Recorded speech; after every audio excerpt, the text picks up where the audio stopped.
Double shaded മൂങ്ക കോട്ട silk ഫാബ്രിക്കിൽ computer machine embroidery വരുന്ന ഒരു സാരിയാണ് ഈ ഒരു വീഡിയോയിൽ നമ്മൾ കാണാനായിട്ട് പോകുന്നത്. ഈ സാരിയുടെ ഷെയ്ഡ് എന്ന് പറഞ്ഞാൽ ബ്ലൂ ആൻഡ് ലാവൻഡർ മിക്സ് ആയിട്ടുള്ള ഷെയ്ഡാണ്.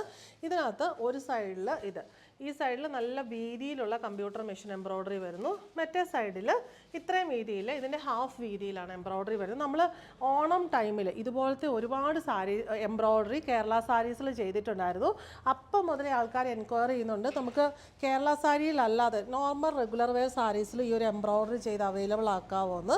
ഇവിടെ നമുക്ക് വരുന്നത് അതിൻ്റെ ഹാഫ് വീതിയിലുള്ള എംബ്രോയ്ഡറിയാണ് വരുന്നത്. ഇവിടെ നല്ല വീതി കൂടിയ എംബ്രോയ്ഡറി താഴത്തെ പോർഷനിൽ വരുന്നു. പല്ലുവിലും വീതി കൂടിയ എംബ്രോയ്ഡറിയാണ് വരുന്നത്. ഫുൾ ബോഡിയിൽ ഈ ഒരു പാറ്റേൺ തന്നെ പോകുന്നു. ബ്ലൗസിൻ്റെ സ്ലീവ്സിൽ ഈ ഒരു ചെറിയ വീതിയിലുള്ള എംബ്രോയ്ഡറിയാണ് വരുന്നത്. ഈ ഡബിൾ ഷെയ്ഡഡ് ഫാബ്രിക് നല്ല ഭംഗിയാണ്. ആ ഒരു കോമ്പിനേഷന് മാച്ചിങ് ആയിട്ടുള്ള എംബ്രോയ്ഡറിയും വരുന്നു.